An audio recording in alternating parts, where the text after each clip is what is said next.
Ah, os anos 90. Lá tem tudo que a gente gosta. É até difícil de pensar no mundo sem tantas facilidades tecnológicas. Vamos contar a história do videocassete. Poderia voltar no tempo, acelerar, pular cenas dos próximos capítulos, parar a imagem no momento que me tivesse sido glorioso, vivê-lo outra vez, talvez eternizar um orgasmo. Foi um negócio fantástico, um negócio assim que, né, era alegria tremenda. As pessoas vinham, chegavam cheias de alegria e falavam: olha, comprei meu videocassete agora. E a pessoa comemorava como se hoje tivesse comprado um carro novo. VHS foi um sonho de infância realizado, porque eu passei a minha infância toda louco de vontade de ir no cinema. Por mim, eu teria ido todos os dias da minha vida. Todos os dias. Ao mesmo tempo, era um negócio inacessível. Era inacessível. O aparelho de televisão, toda casa tinha um. Quem tinha 2 televisões em casa era considerado rico. Quem tinha 3 era milionário. O tamanho, o peso.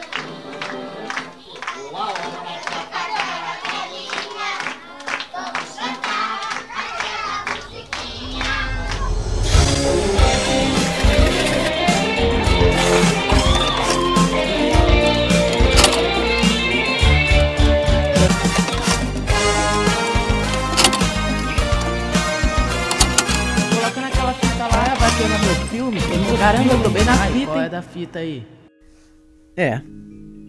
Realmente a tendência é o mundo continuar em mudanças, principalmente no mundo das tecnologias. Nunca se registrou tanto qualquer coisa antes em áudio e em vídeo do que agora em tempos modernos. A cada clique, um registro. Notícias chegam muito rápido o tempo todo, ou seja, um mundo infinitamente mais rápido. Não posso dizer que eu não sonhei com esse mundo quando eu era criança, não mesmo. As facilidades de hoje me ajudam bastante. Porém, um ponto de partida de imaginação que eu tinha era exatamente o mundo que se apresentava para mim naqueles dias. E que hoje eu olho para trás e vejo que pouca coisa daquela época sobrou, ou quase nada. Enquanto o que é bom, e continua sendo bom, se torna obsoleto, ou vira sinônimo de cacareco, de não prestar, de quebrado, de velho, de sujo. Sem generalizar, claro, mas você deve conhecer alguém assim, não é verdade? Numa volta rápida pelo meu bairro, percebi muitas coisas no tocante à tecnologia ultrapassada. Ultrapassada não quer dizer não funcional. Pode-se haver coisas ultrapassadas extremamente funcionais, ou seja, que continua resolvendo seu problema de alguma forma. Por exemplo, muito se fala em anos 90, porém um carro modelo 90 pode facilmente ser visto como um clássico ou uma lata velha. Na minha humilde opinião, se qualquer coisa que hoje for considerada velha, antiga, obsoleta, porém em plenas condições de uso, eu a utilizarei sempre que precisar. É claro que um celular, anos 90 até ali 2010, não resolveria minha vida hoje. Porém, minha bicicleta de 97 ainda me leva para qualquer lugar. Não é porque a velhice chegou que isso ou aquilo fica inútil. Quando a gente descobre a história por trás das tendências de hoje, encontramos um mundo cheio de novidades. Eu posso voltar na década que eu não vivi e achar tudo muito chato, ou eu posso voltar, sensível ao olhar da época, com os olhos da mesma, e achar tudo uma grande novidade. Sempre esteve na moda falar de décadas passadas e nostalgias em gerais. Os jovens de hoje buscam nos seus filtros de Instagram aqueles efeitos de VHS. Muitos não sabem nem que aparelho é esse, ou do que se trata, só sabem que é maneiro. Como eu disse antes, nunca se registrou tanto qualquer coisa antes em áudio e em vídeo do que agora, em tempos modernos. É o máximo chegar em casa, ligar a TV e escolher qual locadora em streaming você vai assistir sua série ou filme. É tecnologia na mão. Mas até aqui, nenhuma tecnologia criou culturalmente um laço tão forte no hábito de registrar as coisas do que o videocassete no passado. Mas nem sempre foi assim. Assistir filmagens, gravar suas próprias filmagens com câmera e ir a um lugar chamado locadora, alugar o seu filme ou série, nossa, isso foi demais. Pensar em levar o cinema para casa? Só dava para assistir filmes no cinema ou na TV. Existe um mundo antes e depois desse aparelho. A imagem do videocassete virou a imagem de uma década de 80 e 90 muito cult e que impacta até os dias de hoje. Para você que não viveu, te convido a conhecer.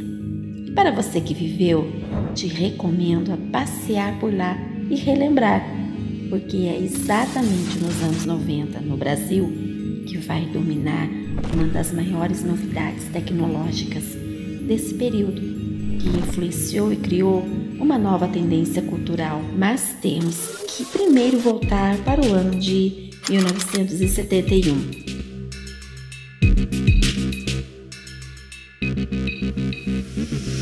A companhia japonesa Sony pensa em um formato de mídia física para armazenar conteúdos em vídeo. Assim criou-se o Sony U-NETIC. Sensacional! A imagem era bastante fiel e quase perfeita, e foi logo adotado para a indústria televisiva. O leitor era enorme, praticamente desenvolvido somente para a indústria mesmo. Mas ainda assim, em pleno início dos anos 70, esse passo significava o futuro.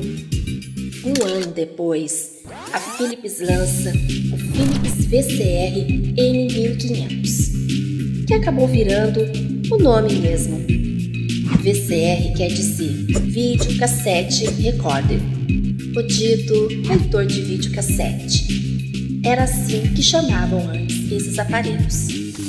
Mas em 1975, a Sony agora lançará a alternativa caseira de gravar vídeos e reproduzir em casa, no seu conforto.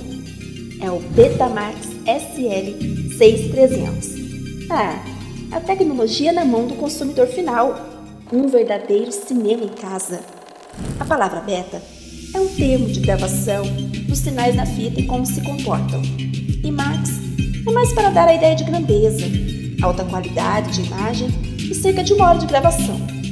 E suas fitas eram pequenas, e apesar dos players serem muito grandes, a Sony mantinha os direitos de fabricação do aparelho e nenhuma marca poderia fabricar, forçando assim os concorrentes de mercado a desenvolver um novo aparelho para competir com o Beta. You're obviously a man who's having troubles at home. You're constantly fighting with your family over what TV shows to watch. You spent many a sleepless night waiting up for a program that doesn't start till 1 in the morning. Then when you look forward to watching something, you often miss it because you have to go somewhere. Well, fortunately, you're looking at a simple solution to your problems. Sony Betamax. With it, you can do things with your television you never thought possible.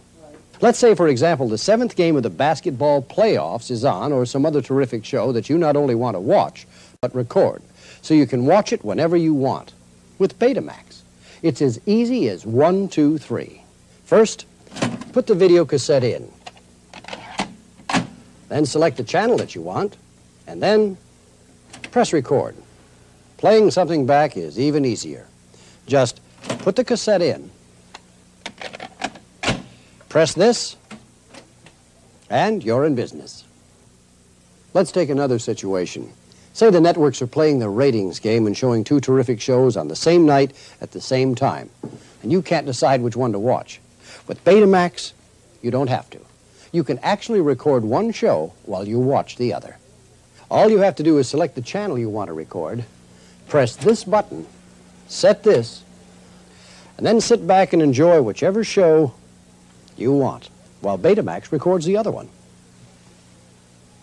You see, with Betamax, just because something is on at 8 o'clock doesn't mean you have to watch it at 8 o'clock. And then, of course, there are those lazy afternoons when all you want to do is lie around and watch ball games all day. But your family has some other ideas. Well, with Betamax, you can even record shows when you're not home. Just put the cassette in, check the channel that you want, set the optional timer, press this button, and the Betamax will record for up to 2 hours, so you can watch the game when you get back. Finally, there are times when there isn't anything on worth recording. With Betamax, you can create something. Your own home movies. Just get this optional black and white sound camera, and you can shoot whatever you want. And with Betamax, you don't even have to wait for developing. Chances are, by now, you have some questions. Like why, when there are other home video recorders, should you buy a Sony? Simply because Sony has over 20 years' experience in working with video recorders, more than anyone else. In 1961, Sony introduced the world's first transistorized video recorder. And 10 years later, a color video cassette system that was quickly recognized as the world's finest. Today, the heart of that system is embodied in every Betamax. In addition, Sony is the only company that makes all of its own parts, including these blank cassettes. Which is why your question really shouldn't be, why should I buy a Sony? But rather, how can I afford not to? O Betamax foi um sucesso até 1976, porque em 1977 a Sony sentiu um golpe, pois os Betamaxes eram mais caros de fabricar e no final saía mais caro também para o consumidor. E não adianta, isso faz toda a diferença. Depois de anos de desenvolvimento, a japonesa JVC, em 1977, lança seu novo formato de leitor, o Victor HR 3300, o Video Home System, conhecido por VHS. A JVC não privou seu consórcio. Todos poderiam fabricar o aparelho. Outro golpe para a Sony. Prós e contras de ambos. O Beta era pesado. O VHS era bem menos. O Beta gravava 1 hora. O VHS gravava até 6 horas na função SLP ou EP. A qualidade de imagem do Beta era melhor. O VHS não perdia tanto. O Beta era muito caro. O VHS cabia um pouco mais no bolso. Bem, claro que não é a melhor das opções, mas eis aqui um vídeo comparativo da primeira, segunda e terceira geração de videocassetes e de betas. A diferença de um para o outro é muito pouco. É realmente muito ligado à nitidez e à forma de coloração. O sistema de cor, sempre o mesmo, NTSC. Então, essas diferenças acabavam ficando um pouquinho de lado. No final, as duas imagens, por serem gravadas em fita magnética, tinham a mesma textura, a mesma estrutura. O consumidor não pensou em 2 vezes. Nos anos seguintes, a Sony lança no mercado mais 2 tipos de betas, Beta 2 e o Beta 3, acrescentando mais horas de gravação ao aparelho, mas nunca superando as 6 horas que o VHS daria. Já era tarde demais. Em pleno ano 70, as pessoas não sabiam se poderiam gravar filmes ou programas de TV nas fitas. Era tudo muito novo. Nunca se tinha visto aquilo antes. As pessoas assistiam filmes no cinema, galerias ou na TV. Imagina só você gravar um filme na TV e ver a hora que quiser. Pois sim, em 1979, a Disney e a Universal processam a Sony por permitir gravações de suas obras em fitas betas. Olha que loucura! Alegaram infração de direitos autorais. A Sony venceu a causa, mas os estúdios preferiram lançar seus filmes em VHS. Por isso que estamos hoje lançando a mais nova geração de videocassetes brasileiros. Somente uma paixão verdadeira, como a paixão colorida Sharp, poderia desenvolver o projeto de aproveitar a incrível rapidez dos avanços tecnológicos, utilizando Em primeiro lugar, a gente não chamava de VHS. Eu fiquei sabendo que o que era VHS muito depois, porque tinha uma conhecida, eu ia falar amiga, mas não é conhecida só, que tinha uma câmera toda cheia de onda, e aí ela falava de VHS, e eu falava, VHS, sem saber do que ela estava falando, mas era fita, a gente chamava de fita cassete. O tocador, fita cassete, não sei se a gente chamava de gravador, era alguma coisa assim, amadora. O VHS foi um sonho de infância realizado, porque eu passei a minha infância toda louco de vontade de ir ao cinema. Por mim, eu teria ido todos os dias da minha vida. Todos os dias. E por que é um sonho de infância? Porque eu sonhei a infância inteira de ter assim um pequeno projetor de cinema na minha casa. Aliás, não era nem na minha casa, não. Eu era egoísta. Só pra mim, no meu quarto. Porque eu tinha 3 irmãs, não tinha nenhum irmão. Eu era revoltado um pouco porque não tinha irmão. Mas já que eu não tinha irmão, então era só pra mim. O pequeno projetor de cinema. Porque eu ia poder assistir um filme por dia e depois mais 2 de noite. Pensando bem assim, falava, Flávio, será que você acreditava? Não, eu não acreditava. Por isso que foi melhor ainda. Quando eu soube que existia isso, eu falei, não, você tá brincando, né? É uma máquina que você põe uma fita e passa um filme? Puxa vida! Só que aí era na televisão. Na minha louca imaginação, projetava assim na parede. Ah, e a indústria pornográfica lucrou muito também, pois filmes adultos eram somente passados em cinemas. Sim, cinemas específicos. Levar para casa esse material deixou muita gente fascinada. O formato escolhido pelas distribuidoras foi o VHS também. Primeiro de tudo, assim, quando eu comecei, fiz muitos e muitos comerciais, eu fazia teatro e fui adotado pela publicidade, fiz muitos comerciais grandes, com 17, 18 anos, façam as contas aí do ano, foi 80 e pouco, né? Todos os comerciais nos quais eu participei eram feitos com filme, com cinema. Então a gente estava ali, se preparava, dava a ação, a gente ouvia aquele barulhinho, e aí a gente fazia. E quando acabava, a gente não tinha a menor ideia do resultado, né? O resultado a gente só via se essa propaganda passasse na televisão.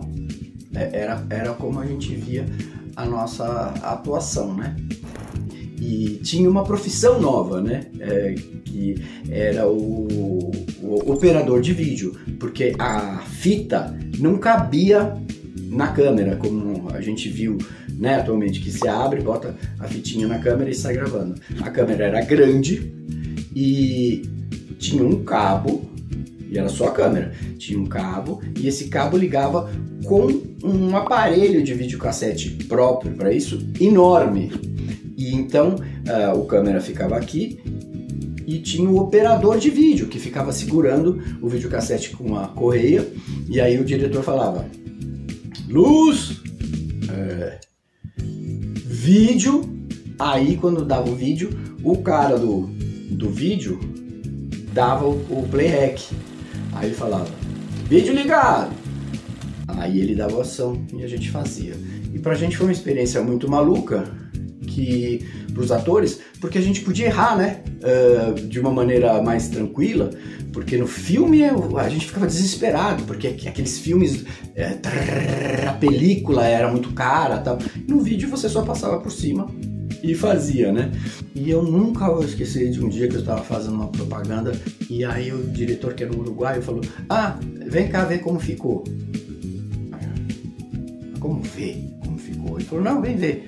E aí, foi a primeira vez que eu vi na minha vida, tinha uma câmera de vídeo pequena acoplada à câmera de película. E aí a gente conseguia ver o que a gente tinha feito. Mas era uma coisa muito tosca, acho que era até em branco e preto que você via. A partir daí eu já falei: nossa, que evolução fantástica, né? E enorme. E a partir daí o videocassete foi se sofisticando e indo para vários ramos, né? Acho que uma indústria, seria até legal vocês conversarem com quem participou dessa indústria, que não foi meu caso.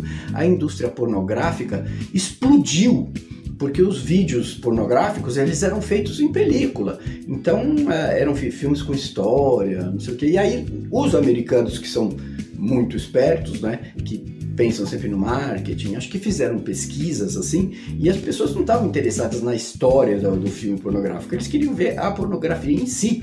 A partir daí, eles passaram a fazer muitos vídeos de pornografia que dominaram o mundo pornográfico e acabou com a pornografia em película, né? Meu vizinho, isso foi em 89. A casa dele era muito pequena, cara. Eram 3 cômodos a casa dele, assim. Ele morava numa casinha de fundo, né? E éramos amigos de infância, vivemos sempre junto. O pai dele trabalhava na mesma indústria que meu pai, né? Só que eles eram bem humildes. E eu me lembro desse amigo meu, ele chegou em mim e falou assim, né? 2 crianças conversando, né? Falou, Rob, você tem que ver, cara, esquece do Stallone, esquece do Arnold Schwarzenegger. Cara, tem um cara muito bom, se chama Van Damme. Ele falou Van Damme, cara. E fui lá e assisti na casa desse amigo meu e tal. E tem uma outra história muito engraçada envolvendo o pai desse amigo meu, que ele me chamou, eu tinha acho que 6 anos de idade, ele me chamou pra ver um filme pornô lá na casa dele, cara. Foi o primeiro filme pornô que eu vi na minha vida. Ele chamou eu lá assim, né, meio underground e tal. Não, vem que eu vou mostrar um negócio aqui pra vocês verem e tal, eu e o meu amigo, né. E botou o filme lá, cara, pornô no videocassete lá. Cara, eu nem sabia, mas era uma coisa proibida, né, tinha um caráter todo proibido e tal. E eu vi, cara, ficou na minha cabeça, era um cara bigodudo, mandando ver lá numa atriz lá, né? Muitos anos, aí ele mostrou um pouquinho, não, eu vou tirar aqui, senão seu pai vai ficar bravo comigo, não sei o que e tal. Mostrou 5 minutos lá pra gente, né? E muitos anos depois eu vinha saber que era o John Holmes, cara. Era um filme do John Holmes. E ele mostrou um pedaço lá pra mim e pro meu amigo com 6 anos de idade, né? E eu, claro, achando isso o máximo, né, cara? O máximo do transgressor, né? Do foda e tal. E de tanto que eu enchi o saco do meu pai, ele foi lá. Na época era muito comum importar coisas do Paraguai e tal. E ele falou com um cara que vendia, né, produtos do Paraguai. E, cara, peguei um videocassete JVC, 4 cabeças, um lançamento, um puta de um videocassete. E que me acompanhou durante anos, cara. Assim, eu fiquei anos com esse videocassete, com esse aparelho, né?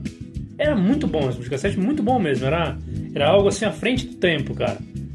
Era todo tecnológico, tinha um controle que tinha uma telinha no controle, né? E quase 10 anos depois, a Sony lança seu VHS em 1988. Assinando a derrota e a partir deste momento, com o mercado trabalhando com uma mídia só, o videocassete vai imperar no mundo. Mas no Brasil ainda não vai chegar com força, por conta dos resquícios da crise do petróleo em 1972.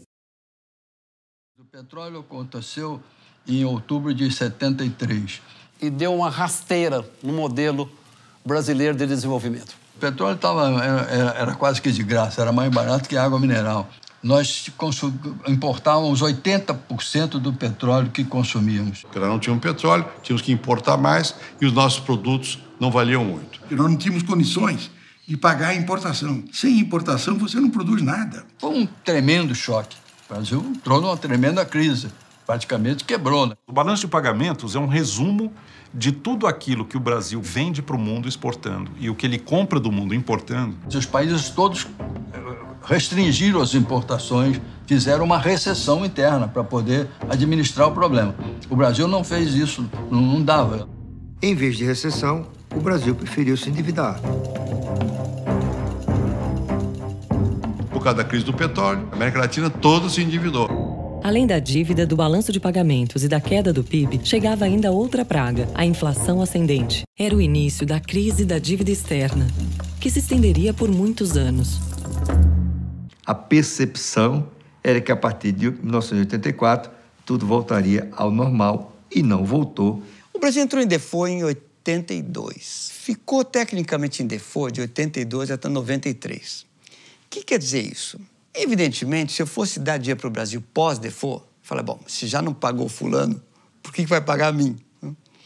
Então, o acesso do Brasil ao mercado de capitais ficava muito restrito. Porque ninguém mais emprestava dinheiro para a gente. Em um determinado momento, petróleo e juros era mais do que o total das nossas exportações. Para conseguir torear, administrar essa situação, tivemos que restringir as as importações à metade. O país tomou a decisão de centralizar as operações de câmbio. Toda a operação de câmbio passava pelo crivo do Banco Central. E aí nós passamos a controlar o pagamento das importações. Nessa época, qualquer importação dependia de uma autorização. Aproximadamente 3.500 produtos que eram proibidos de entrar no Brasil. Era proibido importar um automóvel, um computador, uma geladeira, nem que se pagasse o imposto. Simplesmente o governo não autorizava. Então, havia guias de importação. Quando a crise se aprofundou, era proibido emitir a guia. Era a chamada política da gaveta, que chegava o pedido de importação, botava na gaveta, e gavetava. Além disso, a dívida continuava aumentando e a inflação continuava se acelerando. Eu te explico. E em 1984, com outra lei sobre os produtos informatizados, Lei Federal número 7.232/84, de 29 de outubro de 1984, da Política Nacional de Informática, PNI, atrasou muito nosso país de alcançar em tecnologia outros países de primeiro mundo. Reserva de mercado foi a proibição e exportação de eletrônicos para o Brasil. Marcas brasileiras, como Gradiente e CCE, nasceram nessa época. Tinha como objetivo proteger a indústria nacional da tecnologia estrangeira e desenvolver empresas brasileiras nesse setor para a competição ficar mais justa. Assim, a indústria brasileira de eletrônicos contaria com o apoio total do governo, enquanto as internacionais sofreriam mais burocracia.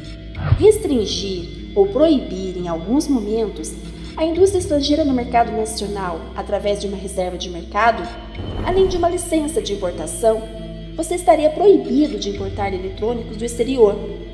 E com a aprovação da Lei da Informática de 1984, estenderam esses critérios também para outros ramos, como os da eletrônica e automação, incluindo aparelhos como HDs, discos rígidos, videocassetes, VCRs, software e sistemas operacionais. Por isso que nesta época apareceram muitos eletrônicos clones dos eletrônicos estrangeiros, mas os preços eram absurdos e a qualidade bem a desejar. Ficava tão inacessível para as marcas de fora que algumas vendiam seu nome original para empresas daqui, para ter representantes das mesmas, tais como Sharp Brasil. Alguns comandos dos VCRs da JVC funcionavam com controles de VCRs da Gradiente, e assim vai. Ou seja, a eletrônica toda ou quase toda era estrangeira, porém, à frente do aparelho vai a logomarca brasileira, que pagava menos imposto. Tudo muito velado. Essa reserva de mercado durou cerca de 15 anos mais ou menos. Somente com o governo Collor, o cenário mudaria. A anunciação de abertura da reserva de mercado veio em 1990, porém, de fato, acabaria somente em 1991 para 1992, com a concorrência de marcas de estrangeiras agora no Brasil. Quase todas as marcas nacionais surgidas após 1973 fecharam as portas depois das medidas de abertura de mercado. Os impostos de importação e exportação foram mantidos em 50%. Fernando Collor de Mello assumiu a presidência da República em 1990, prometendo modernizar o país, desestatizar a economia, extinguir as mordomias e abrir o mercado para os produtos estrangeiros eram algumas das propostas. As medidas, costuradas pela ministra da Economia, Zélia Cardoso de Mello, deixaram o país perplexo. Quem tinha poupança, aplicações ou até cruzados na conta corrente teve o dinheiro confiscado. Não foi só violento.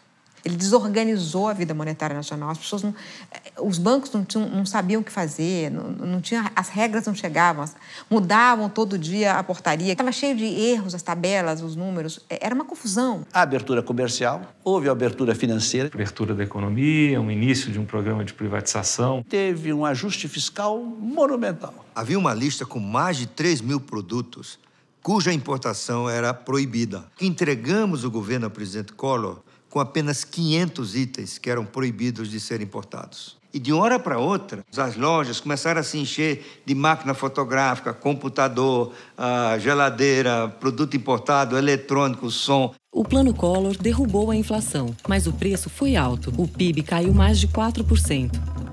O plano impôs à economia brasileira um choque muito forte, né, que provocou uma queda expressiva da atividade econômica. A economia toda mudou, mas no controle da inflação, o Plano Collor fracassou. No Plano Collor foi feito um enorme ajuste fiscal, foi feito um enorme ajuste monetário, foi feito o congelamento e a inflação não acabou. Então, vamos dizer, houve a segunda tentativa, o chamado Plano Collor 2. Que era a saída do congelamento de preço. Então, nós inventamos o seguinte, você tinha preço congelado, preço controlado, liberdade vigiada e preço liberado. A popularidade do presidente começou a cair desde o primeiro dia do governo devido à violência do plano. E continuou caindo devido ao fracasso do plano e às denúncias de corrupção. No ano de 89, quando o Fernando Collor se candidatou a presidente, né, então antes nos comícios dele, ele sempre falava que o dinheiro aplicado em poupança, as coisas que rendável, ele ia conservar tudo, que o dinheiro não ia ter problema. E aí o que aconteceu? Com aquele juro alto que existia na época, muita gente aplicava o dinheiro, né, de uma forma muito grande. Foi onde houve esse acontecimento que ele pegou o dinheiro da gente. Então aquele dinheiro que a gente tinha para comprar um pouco de terra, jamais a gente pegou. Porque passou vários anos para ele começar a devolver o dinheiro. Mas o que acontecia? Esse dinheiro que ele pegou, quando ele devolveu, não tinha juros. Então desvalorizou muito. Muitas vezes a gente estava pegando alguma coisa na prateleira e já tinha o pessoal do mercado remarcando aquela mercadoria. Então gerava uma inflação muito alta. Porque eu me lembro que na época também o dinheiro, de vez em quando eles cortavam zero do dinheiro, porque a inflação era muito alta, então aumentava as coisas, eles tiravam zero do dinheiro. Eu queria saber, engraçado, eu tenho a impressão que no passado tinha mais desemprego. Não. Tinha não. Todo mundo trabalhava, só não trabalhava porque não quer, isso mesmo? Não tinha não. Não, lá não tinha desemprego não. Desemprego da mínimo. Comiam bem? Pô, e comia bem, pô. Eu trabalhava no Bom Machê, pô, eu tinha minhas coisas lá, pô. Vamos lá. Graças a Deus. Sempre. Mesmo com a moeda fraca, você não sentia dificuldade? Você não sentia? Não, porque, de repente, na época, a moeda era fraca, mas tinha muita coisa para vender. Tinha muita coisa para vender. A gente conseguia comprar. Vocês acham que hoje tem mais desemprego? Tem muito. Pô, 1000 vezes mais. Classe média. Classe média não é pobre. Classe média, o cara tinha um dinheiro, botava um dinheirinho na caderneta para comprar um carro. Botava na caderneta porque rendia bem, botava na caderneta para comprar uma casa, entendeu? Para inteirar, para comprar uma casa. Antônio, entendeu? Quem perdeu também foi pessoas assim que saíam do emprego, recebiam o dinheiro, jogou na caderneta. Jogava na caderneta. Jogou na caderneta, perdeu. Aí ficava porque quando ele confiscou tudo. Tudo. Tinha gente que tinha pouco dinheiro e tinha gente que tinha muito. Esse que tinha muito eram os mais pobres. Que tinha pouco, eram os mais pobres. O pobre que tinha um bocadinho lá, pô, ficou revoltado, pô. Aí ele pensa, pô, eu tinha esse dinheiro aqui que eu ia dar entrada numa casa. É verdade, sabe? Aí ele confiscou. Às vezes o cara tinha aquele dinheiro ali para poder pagar uma outra coisa. Empresário? Pô, mas ele tinha o compromisso dele de pagar o funcionário, pagar todo mundo. Já pensou? Aí quando chega no outro dia, cadê o dinheiro para pagar os funcionários? Vou te falar uma coisa, em 90 que foi que ele confiscou, não foi? Foi. Só que que quando ele confiscou, teve muita gente que soube e foi lá e tirou. É o que eu falei pra você. Entendeu? Muita gente correu e foi lá e tirou. O desavisado perdeu. muita gente guardava dinheiro para comprar uma coisa mais cara do que ele ganhava. Ano, né? E aguardando durante o ano, no final do ano comprar alguma coisa para fazia esse consórcio para essas coisas. Teve muitos consórcios também, até carro fazia consórcio. Videocassete, tu ia pagando, tu ia pagando, consórcio. Tu ia pagando e aí você, vamos supor, daqui a 6 meses você era contemplado. Mas 93, os vídeos cassete, os oficiais, eles já estavam em circulação. Mas ainda a gente tinha um valor muito alto. O pessoal continuou trazendo do Paraguai. Então era em dólar. Mas eu lembro que era tão caro, que algumas pessoas viviam disso. Elas não tinham outro trabalho a não ser trazer videocassete do Paraguai e vender via consórcio. Lembro que vários amigos que chegavam na locadora queriam saber se emprestávamos videocassete para eles poderem assistir, porque o deles ainda não tinham chegado. Estava ali num sorteio que era feito entre 24 pessoas e era entregue, então, um vídeo por mês. Então a pessoa começava a recolher, né? E ali, se você for sorteado no primeiro ano, você pagava a primeira parcela e já tinha o vídeo disponível. Era sorteado. E entre 24 pessoas. Os valores da prestação eram um absurdo, era absurdamente caro. Mesmo dividindo em 24 vezes, era muito caro.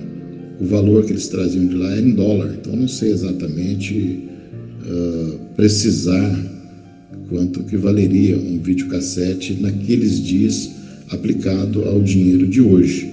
Mas eu imagino que era mais ou menos o valor de comprar uma geladeira razoável. Então eu imagino que hoje seria mais ou menos assim, um videocassete custaria de 3 e 4 mil reais.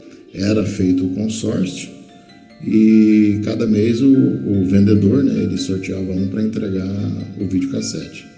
Aí já era feito, na verdade o sorteio já era feito antecipado, né? Então já se sabia quem ia receber no 24º mês, ou seja, daqui 2 anos, mas o pessoal pagava com alegria, porque bem no início não tinha muita opção para compra. A partir de 93, que a gente entrou no mercado, aí já tinha uma certa facilidade. Mas antes era só pelo consórcio mesmo, porque vinha via Paraguai, né? Não tinha. Um ou outro trazia aqueles vídeos de fora, da Europa, Estados Unidos, mas nem sempre o padrão de cores, né, ele batia. Às vezes vinha para cá e você acabava comprando um videocassete para assistir em preto e branco. Como era novidade, alguns não ligavam muito, não. Então, o importante era ter um veículo, né, que transmitisse a imagem do cinema dentro da sua casa, que era uma novidade, né? Ninguém conseguia fazer isso, assistir o que quisesse, né? Não ficava preso às programações diárias da televisão. E os vídeos também nem sempre tinham qualidade. Alguns deles também era assim, só tinha uma cabeça, era só passador. Eu lembro que ele sequer rebobinava. Alguns videocassetes eram tão arcaicos, mas para a época, novidade. Você colocava a fita de vídeo lá dentro e ela rodava até o final, mas ela não rebobinava, entendeu? Você tinha que entregar lá na locadora sem rebobinar, porque ele simplesmente não rebobinava. Várias qualidades de videocassete tinha naquela época, mas era tudo coisa nova, era tudo coisa, novidade, né, pessoal? Era a tecnologia do momento. Então isso era muito importante foi muito importante para o desenvolvimento do cinema, né? Porque o cinema, depois o Silvio Santos colocou lá uma frase que dizia assim: o cinema em sua casa. Ele pega esse termo originário da locadora, porque quem trouxe o cinema para dentro de casa não foi o Silvio Santos. Quem trouxe o cinema para dentro de casa foram os videocassetes. O VHS já tinha chegado ao Brasil em 1982, assim como o Betamax em 1977, mas eram inacessíveis no tocante ao preço e por conta de se tratar de um produto importado. O videocassete na minha vida começou a fazer parte comecinho dos anos 90, meus 12, 13 anos, né? Eu acho que mais certo, assim, 92. Minha história com o videocassete até poderia dizer ser um pouco privilegiada, né? Porque eu nasci em 81 e em 84 eu já tinha videocassete. E não era porque o meu pai era rico, não.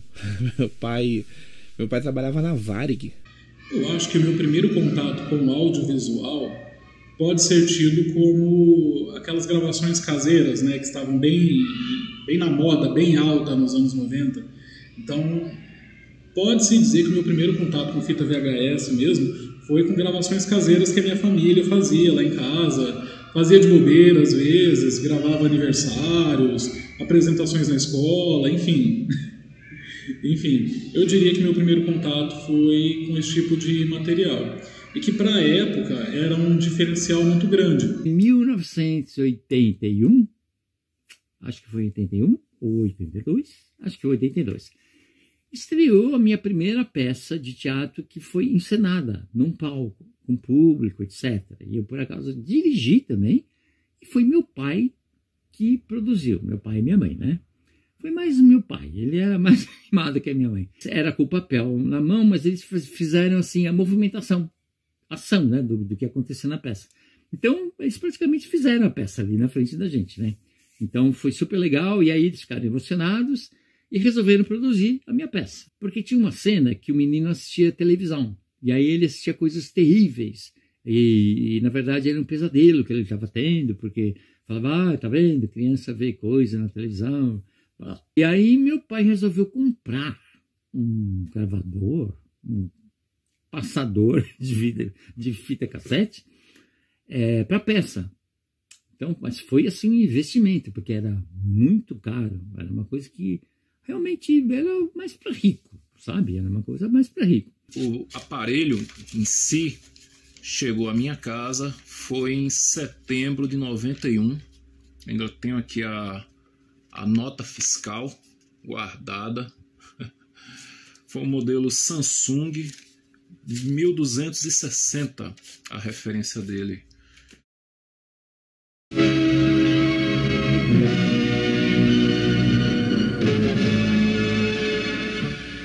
Quando lançamos pioneiramente o primeiro videocassete brasileiro, um produto que representou uma grande novidade quanto à sua operação, seu manuseio e principalmente seus benefícios, a Sharp assumiu também uma enorme responsabilidade: entregar ao usuário um produto da mais recente tecnologia mundial, com a garantia de assistência técnica ágil e competente. E as superações foram tantas que ninguém melhor que você para fazer a apresentação. Obrigado, Celso. Pois são exatamente os aprimoramentos tecnológicos que você recebeu a razão principal de estarmos aqui realizando esta entrevista e esse programa. Vamos começar perguntando de uma maneira geral como você está se sentindo após receber tantas inovações. Realmente muito bem. Isso porque recebi aprimoramentos onde deveria evoluir para acompanhar os avanços tecnológicos mundiais. Por outro lado, conservei as características básicas que me fizeram um sucesso de aceitação nacional. Por exemplo, o meu sistema continua sendo o VHS e nem poderia mudar, porque VHS é o sistema que conquistou a maior aceitação, não só nos mercados internacionais, como também no nosso mercado brasileiro. Você tem toda a razão. O sistema VHS, por representar 70% do mercado mundial, proporciona maior disponibilidade de fitas virgens e gravadas. Os videoclubes, em sua totalidade, adotaram o sistema VHS. Além disso, com uma fita T180, por exemplo, o sistema possibilita a gravação e reprodução por muito mais tempo, até 9 horas, não é isso? Exatamente. Mas há um outro ponto que eu gostaria de salientar, que é uma exclusividade Sharp. O meu sistema automático e frontal de recebimento de fitas. Este sistema, Front Loading, além de oferecer maior comodidade a quem me opera, particularmente me vale como um verdadeiro seguro-saúde, porque evita a entrada de poeira e outros agentes nocivos às minhas partes internas. Além do mais, permite a minha colocação em qualquer estante. Tenho apenas 13 centímetros de altura e não necessito de grandes espaços. Pelo que eu estou vendo, ele parece concordar com o ditado que tamanho não é documento. Sim e não. Para os humanos, eu acho o ditado perfeito e verdadeiro. Para nós, as máquinas, no entanto, a coisa é mais complexa. Temos de ter o tamanho adequado a possibilitar um perfeito desempenho de nossas funções. Cumprindo essas exigências, o menor tamanho representa maior avanço tecnológico, otimização de nossos circuitos e maior precisão de nossos mecanismos internos. Dá pra gente notar que você ficou mais compacto, mais elegante, pode dizer. O pessoal da Sharp conseguiu me fazer com menores dimensões, menor peso e maior economia de consumo. Veja só, tenho agora menor profundidade, menor altura e menor peso, apenas 9,5 kg. Quanto à economia de energia, meu consumo é de apenas 35 watts. Pressione qualquer uma das minhas teclas de comando, por favor. Notou a diferença? O toque ficou mais suave, não ficou? É o sistema Soft Touch. Outra questão de conforto. Já que você falou em conforto, quais são as suas novidades a respeito? Bem, começa pelo meu sistema de voltagem, que agora foi projetado para 110 e 220 volts. Isto quer dizer que você pode me levar para seu escritório, para a praia, para o campo, me levar para cidades do interior ou até para outros estados e me ligar na primeira tomada que encontrar. Eu posso receber de 90 a 240 volts. Flutuação de energia elétrica, para mim, não é problema. E as novidades não param por aqui. O meu chaveamento para reprodução em PAU-M ou NTSC é automático. E olha que em outros modelos o chaveamento é manual. Apenas para recordar, PAU-M é o sistema adotado pelo Brasil e NTSC é o sistema adotado pelos Estados Unidos, por exemplo. Além dessas duas novidades de automação, continuo tendo rebobinamento de fita automático. Quer dizer, após uma gravação ou reprodução, rebobino automaticamente a fita, deixando-a pronta para nova utilização. Desde o seu lançamento, uma das suas funções que mais chamou a atenção dos usuários foi aquela que possibilitava a programação de gravação ou gravações com a utilização do timer. Você poderia dar uma rápida explicação a respeito? O timer é um sistema pelo qual você me programa para automaticamente realizar a gravação de uma estação de TV em determinado dia e horário, sem necessidade de estar presente. Essa programação poderá ser feita com antecedência de até 7 dias, ou poderá me programar para gravar durante 7 dias seguidos no mesmo canal e mesmo horário. Digamos que você queira me programar para gravar determinado canal durante 7 dias, com início às 20 horas e 30 minutos, com a duração de 50 minutos. Para acertar os dias, pressione simultaneamente as teclas Start e Day, até que todos os dias da semana apareçam no mostrador. Para acertar o horário de início de gravação, acione simultaneamente as teclas Start e Hour, até encontrar as 20 horas. Agora com as teclas Start e Minute, encontre os 30 minutos.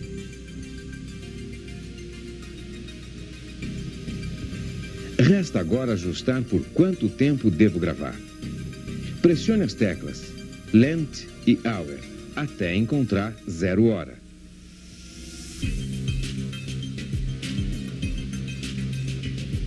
Agora, pressionando as teclas Length e Minute, encontre 50 minutos.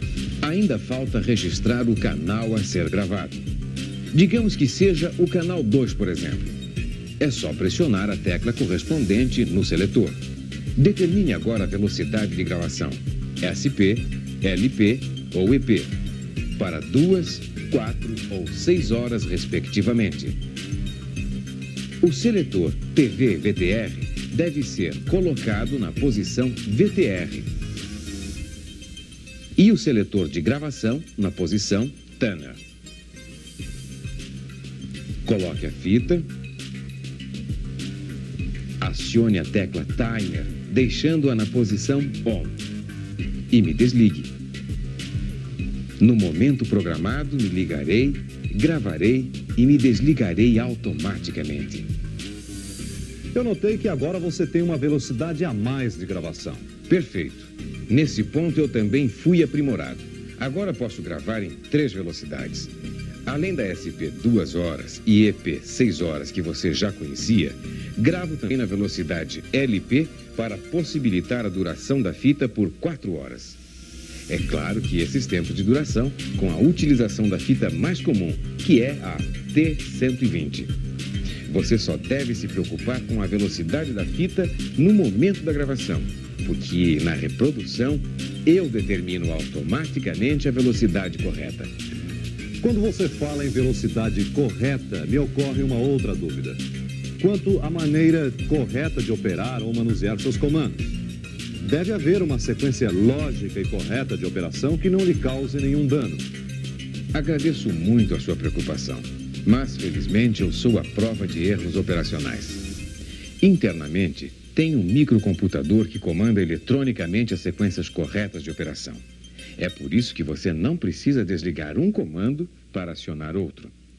Você pode ir direto até... E já no final dos anos 90, já na casa do meu outro irmão, do Flávio, que a gente chama de NEM, eu não podia gravar todo o programa, porque a minha cunhada falava que gravar 3 horas seguidas poderia estragar o videocassete. É até compreensível, era um aparelho muito caro na época, e eles tinham conquistado o deles há pouco tempo, e tinha aquele medo, né, todo aquele zelo. Talvez na época, eu sabendo o custo que se tinha, a real noção, o tão baixo que era o salário e tão alto que era o produto, eu talvez também faria o mesmo. E só que o produto foi feito para isso, para ter longas horas de gravação, longas horas assistindo o produto, o videocassete, no caso, VCR, né?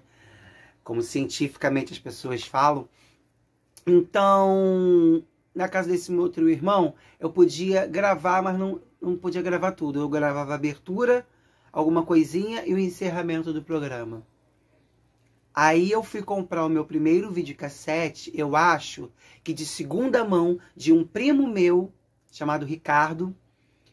Eu não sei se foi em 2002. Em 2002 ou foi em 2001. Eu acho que foi em 2001, em algum momento ali de 2001, eu comprei o meu primeiro videocassete de segunda mão. De uma das vezes que minha tia teve em casa para fazer filmagem de família, alguma coisa assim, sem uma data específica, que ela gostava de filmar meus gatos, né? Eu sempre tive muitos gatos, na época, em 96, eu tinha meu quintal tomado por gatos, e ela gostava de ir lá fazer filmagem deles. E teve um domingo, justamente um domingo, do acidente fatídico, né? Dos Mamonas Assassinas. Ela esteve em casa e fez a filmagem. Então, eu lembro, assim, que estamos no quintal, conversando, tocando umas músicas de fundo. E, ao mesmo tempo, a TV ligada, vinha aquele som, né, da TV, o programa do Gugu. E ele falando o tempo todo, né? Foi o programa inteiro falando dos Mamonas, né? Então, a gente tem essa lembrança também de ter essa filmagem em família, de um momento gostoso, mas, ao mesmo tempo, triste, né? Porque aquele domingo foi super triste, né? Então, a gente tem essas duas lembranças guardadas, assim. E, no geral, principalmente para quem viveu, né, anos 90, início de 2000 ainda, né, eu acho que não tem como não falar de algo que não entre alguma coisa relacionada ao videocassete, à fita VHS. Principalmente para quem gosta, né, de uma conversa nostálgica, lembranças, né, entre momentos entre os amigos, família. Não tem como não lembrar. Na época também, os nossos bailes de formatura de escola também vinha ainda em fita cassete, né? Então, isso também eu tenho guardado. E às vezes entre os amigos a gente tem essas lembranças, né? De conversar a respeito, de matar a saudade, né? De alguma forma. E vai sempre estar entrando o videocassete. Eu acho que isso é algo impossível de não fazer parte. E é claro que é um sabor diferente, é algo assim especial para quem viveu.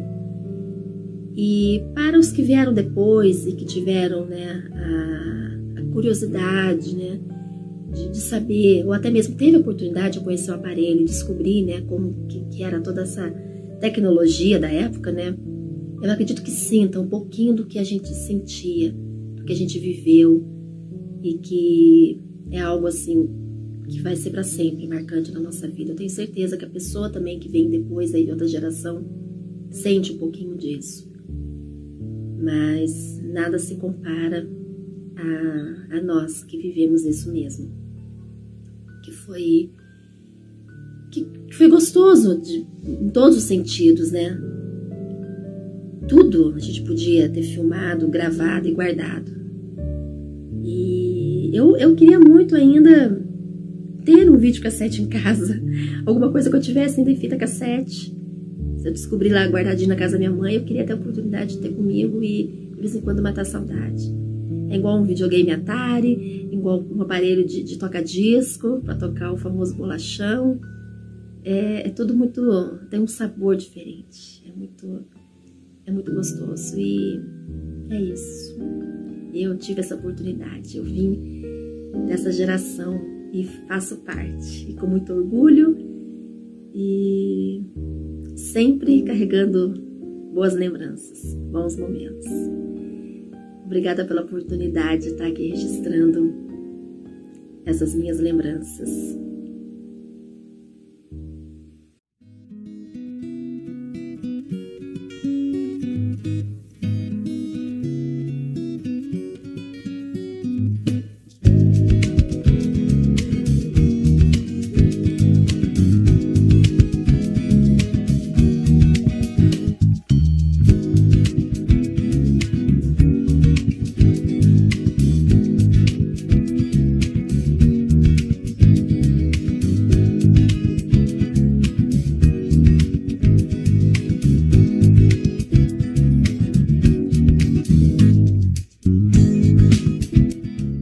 Olá pessoal, bom, falar aqui pro Mário, do VT Cultura, um grande amigo, sobre VHS, meu depoimento.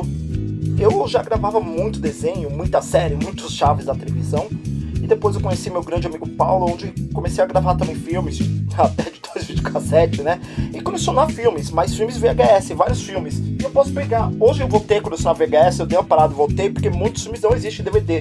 Por exemplo, esse aqui, que eu comprei inclusive do próprio Marlon, Os Matadores, que tem o Andrew McCarthy, Robert Patrick, e só existe VHS. Esses aqui, que só existe VHS, trazido pelo Mar, Olhos Abertos, do Minaki Shyamalan, diretor de Sexto Sentido, do Corpo Fechado. Então assim, eu comecei a colecionar também VHS, porque é de coleção. Eu gostava muito de gravar filmes, principalmente, mas hoje eu sou colecionador de filmes, e isso me faz o VHS, faz eu ter bastante VHS hoje de novo. E hoje, por exemplo, eu sou colecionador de DVD. Eu tô mexendo aqui porque eu estou pegando os DVDs, Blu-rays. DVD, a tecnologia é melhor tudo, mas por exemplo, pegando esse aqui, olha, o Fugindo do Passado. Ele tá botando no ângulo, porque a luz às vezes não ajuda, a luz aqui de iluminação, com Alec Baldwin. Olha as capas, como são tão bonitas de VHS. Mas foi assim que eu comecei a gravar o VHS, foi a obter mesmo, no início gravando mesmo, tinha as fitas T120, T160, então, e as T160 cabia até 8 horas, que gravava em SLP, aí eu gravava às vezes, dependendo da duração do filme, cabia até 6 filmes numa fita. Bom, é isso, agradeço ao pessoal tudo. A sua moto, tá, Marta? Depois você edita. Agradeço ao pessoal, tá? E depois, espero e acompanhe a gente na Sou Mais Pop, Caçador de Cinema, isso daí. Muito obrigado, Mário.